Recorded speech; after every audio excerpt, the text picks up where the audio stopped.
On est un organisme en santé mentale, donc les services sont quand même assez larges. On offre des groupes de soutien selon 4 profils différents. Ça, c'est tout nouveau. On offre aussi des services individuels selon qui se sont structurés dans les dernières années, selon 3 approches. Donc, des approches personnalisées, des approches individualisées, selon les besoins de la personne, selon ce que la personne a veut. Moi, je dis souvent, on prend la personne d'où est-ce qu'elle arrive. On l'accompagne où elle veut aller, avec le cheminement à son rythme et en la soutenant. Vous avez aussi le service de friperie, mais qui a changé de nom, je crois. Oui, la commode. On a changé le nom parce qu'on trouvait que c'était pas nécessairement juste une friperie. Oui, il y a des vêtements, il y a des objets, il y a des, mais la commode a son lieu d'appartenance à elle-même parce que la mission de base de Libre-Espace, on est un milieu de vie. Et la commode a son milieu de vie à elle aussi. Les gens, ils viennent ici, ils viennent socialiser, ils viennent faire du bénévolat, ils viennent jaser de tout et de rien. Donc, la commode a ses participants à elle. Donc, on allait au-delà de la mission de récupération de vêtements ou de vente de vêtements et tout ça. Fait qu'on s'est dit qu'on allait la repimper un peu. Et donc, on peut retrouver un peu de tout ici à la commode, si je Oui, comprends bien. oui, oui, oui, on retrouve de tout, même un ami. On retrouve des vêtements, on retrouve la vaisselle, on retrouve des jouets. La seule chose qu'on ne récupère pas, c'est les meubles parce qu'on n'a pas de place. La commode a plusieurs missions. La première, c'est sûr que bon, on ramasse un petit peu de sous, même si les objets, les vêtements sont vendus à très, très faible coût. Donc, les sous qui sont investis à la commode vont directement dans les activités de libre-espace. Il y a toute la mission qui est bien, bien commode de socialiser, de se mobiliser, de faire du bénévolat aussi. Pas la friperie, il ne faut plus que je le dise. C'est ça, vous Ah, dites la faut qu'on commode. s'habitue. La commode a une mission un peu cachée qui est du dépannage. Donc, quand il y a des gens qui font un nouveau départ, ça peut être une famille, ça peut être un jeune qui sort d'une maison de transition, ça peut être n'importe quel bad luck de la vie, là, on ne demande pas nécessairement. On accompagne la personne, on regarde avec elle qu'est-ce qu'elle a besoin, on fait une liste et si on peut la dépanner, à part avec les choses et c'est gratuit. Donc, c'est un service qui n'est pas nécessairement publicisé, qui est un service qui est beaucoup plus dans l'ombre, Mais qui est important mais pour qui est vous. très, très, très important pour nous, mais pour les personnes surtout. C'est sûr que ça fait toujours du bien de donner. Fait que si les gens viennent porter des dons ici à la commode, bien, c'est sûr que c'est récupéré dans la communauté, c'est récupéré soit à faible coût ou carrément distribué là, pour des personnes qui en ont vraiment besoin. Et vous avez des partenariats, je crois, avec Agapé à Beauport pour Oui, compléter les c'est ça. besoins. On travaille beaucoup en partenariat avec Agapé, fait que ce qui nous permet de compléter. Là, nous, on s'occupe plus de l'aide matérielle avec les vêtements, la vaisselle et tout ça. On est co-gestionnaire du projet de la Tablée 138 aussi à Beaupré, qui s'occupe vraiment du volet de l'aide alimentaire. Donc, on est très, très fiers là, de notre partenariat à ce niveau-là. Et pour finaliser au niveau des meubles ou des autres besoins, bien, il y a Agapé qui est un petit peu plus loin, mais qui est tout aussi important. Vous avez glissé un peu le mot tout à l'heure par rapport à la clientèle. Ce sont bien sûr les gens de la côte de Beaupré Oui. qui ont des difficultés passagères ou même un peu plus permanentes. Comment ça se passe? C'est des gens qui ont à cœur leur santé mentale. Donc, ça touche tout le monde. Des gens qui veulent avoir un petit peu de soutien pour une période difficile, qui veulent cheminer aussi à travers les différents profils dont je parlais tantôt. Ça peut être monsieur, madame, tout le monde, de 15 à 115 ans. Les gens viennent ici. Moi, ce que je veux que les gens retiennent, c'est que c'est pas compliqué de venir à Libre-Espace. Ils peuvent rentrer par la porte. On est ouvert du lundi au jeudi, de 9h à 4h. Ils peuvent appeler, ils peuvent passer par Facebook. Ça peut être d'une façon anonyme aussi, par les réseaux sociaux, par courriel. J'ai eu une madame Cendrillon, à un moment donné, qui ne voulait pas se nommer. Alors là, je la salue. J'ai aucune idée c'est qui, mais je la salue. Elle avait des besoins. Elle avait des besoins, elle n'a pas voulu se nommer, puis c'est correct aussi. Donc, c'est vraiment ouvert à tous. Le milieu de vie aussi qui est là, qui accueille tous les gens. Il n'y a pas de jugement. Il y a pas, moi, ce que je veux, c'est que les gens arrivent ici et qu'ils ressentent un sentiment de confort, la charge qui s'en va.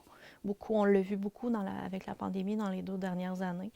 Ça a été difficile. Fait qu'on veut leur donner une petite pause à ces gens-là. Là.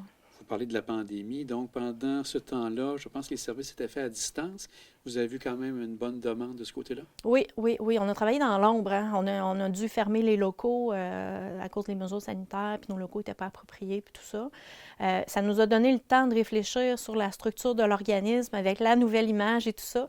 Mais ça nous a aussi permis de prendre contact avec des gens qui ne seraient pas nécessairement venus ici. On a travaillé, on a fait des cafés-rencontres via Zoom avec les plateformes, les différentes plateformes virtuelles qu'on a découvertes, qu'on a apprivoisées tranquillement. On n'est pas Tout à super fait. bonnes, mais on a fait avec. C'est ça. Fait qu'on on était plus dans l'ombre, plus de bouche à oreille et tout ça.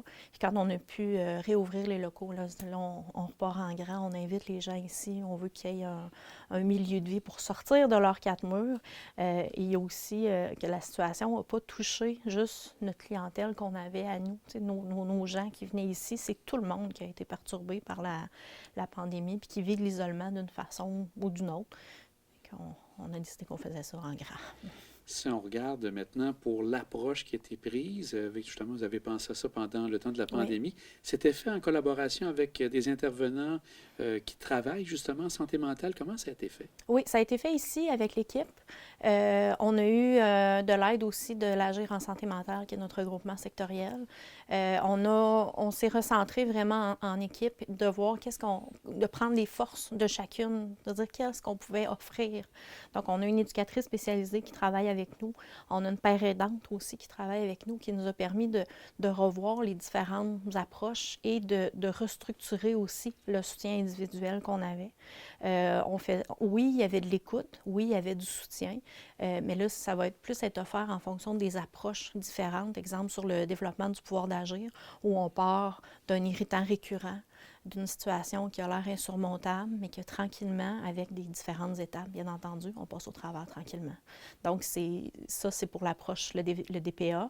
On a l'approche sur les forces aussi, qui, au lieu de travailler à partir d'un diagnostic X ou d'une maladie ou d'un symptôme, on va travailler vraiment avec les forces de la personne pour la faire cheminer. Dire, oui, tu as vécu telle difficulté, mais à travers cette difficulté-là, bien, ça montre que tu as telle force, telle force, telle force. Alors là, pour aujourd'hui, tu peux mettre ça aussi en pratique pour te sortir de ta situation. Donc, c'est vraiment une approche qui est complètement différente de ce qu'on voit habituellement là, avec un diagnostic, des solutions. Vous Puis, vous adaptez oui, à la personne. on s'adapte. Puis, on ne travaille pas, nous, ici, à Libre-Espace, avec les diagnostics. On ne le demande pas. Donc, il n'y a pas de critères d'admission, il n'y a pas de critères, je disais tantôt que c'était simple, c'est simple là aussi. Il n'y a pas de formulaire à remplir, les gens viennent ici, ils n'ont pas à nommer qu'est-ce qu'ils vivent. Nous, ce qu'on veut, c'est de quoi tu as besoin, qu'est-ce que tu nous demandes, qu'est-ce qu'on peut faire pour toi, puis on regarde avec les approches, qu'est-ce qu'on peut leur offrir à ce moment-là. Et avec l'équipe, vous déterminez quel type de besoin la personne va avoir Ah besoin. oui, oui, quel type de besoin, puis qui dans l'équipe va pouvoir voir avec cette personne-là, de la faire cheminer aussi, là. Un Mais élément c'est un que vous êtes- travail d'équipe. Tout à fait. Et un élément aussi que vous êtes très fier, c'est la nouvelle image que vous vous êtes donnée, Oui! toute récente, donc, Oui! que vous lancez. Oui! Ça, c'était en fait en collaboration avec des firmes externes pour pouvoir Ah vous donner oui, des idées. c'est notre collaboration avec Recto Vero, qu'on adore, qui nous a pondu un bel oiseau avec toute l'image, les couleurs et tout ça. On est très, très, très fiers parce que ça symbolise l'envol que Libre-Espace va prendre, ça symbolise aussi l'ouverture vers le haut. Et ce que je trouve particulier de notre oiseau, c'est que, oui, il prend son envol, mais il y a une certaine couverture, avec ses ailes, sont comme un peu recourbées, comme pour dire qu'il est accompagné là-dedans. Il ne va pas tout seul. Puis c'est quelque chose qui m'a particulièrement touchée parce que dans les 2 dernières années, on a rencontré beaucoup des petits oiseaux qui étaient dans leur cage, que la porte était ouverte, mais qui n'osaient pas s'envoler. Alors, quand Recto Vero nous a proposé le logo, j'ai Ça a cliqué. Ah oui, oui, ça a cliqué. J'ai fait non. C'est exactement ça que ça nous prenait. Là. Il est vraiment... ouais. Et qui supporte Libre-Espace? C'est donc des gouvernements? Comment ça fonctionne au niveau Oui, de bien, l'aide que vous avez? notre gros de financement, là, le financement vient du CIUS de la capitale nationale à travers le programme de soutien aux organismes communautaires. Bien entendu, on est soutenu très, très, très fièrement par Centraide. Donc, ça, c'est un gros, gros coup de pouce qu'on a. On a différents programmes là, avec Service Québec pour des programmes Passe Action en réinsertion socio-professionnelle et tout ça. Donc, c'est plusieurs bailleurs de fonds. Et le soutien de la communauté aussi. On a des dons qui nous arrivent d'un peu partout d'une façon anonyme. Donc, on a des généreux donateurs et voilà. Et là, moi, j'imagine que là, dans les prochaines semaines, il va y avoir aussi nos petits lutins là, qui vont venir nous porter des sacs là, pour la commode. Donc, ça aussi, ça fait une grosse différence parce que c'est redistribué là, dans la cour de Beaupré aux gens qui en ont besoin. Donc j'aimerais que vous me rappeliez les heures d'ouverture pour que les gens puissent peut-être porter du matériel oui. Et voir aussi, visiter, venir faire un tour. Ben oui, on est ouvert du lundi au jeudi de 9h à 4h et la commode est ouverte dans l'après-midi, donc de 1 à 4. Mais s'ils veulent venir porter des trucs et venir nous rencontrer, bien, c'est toute la journée, là, de 9h à 4h. Et au point de vue personnel, vous êtes maintenant ici là, depuis 15 ans? Oui, oui. Moi, je suis impliquée dans l'organisme depuis 15 ans maintenant. Ma fille a 15 ans, donc pendant qu'elle faisait ses premiers pas, moi, je faisais mes premiers pas dans le communautaire. Maintenant, elle est au secondaire, puis moi, bien, je continue. Vous avez dû voir une belle évolution de l'organisation Ah aussi. oui, depuis les tout débuts, là, c'était oui, l'évolution de l'organisme, l'évolution des gens aussi.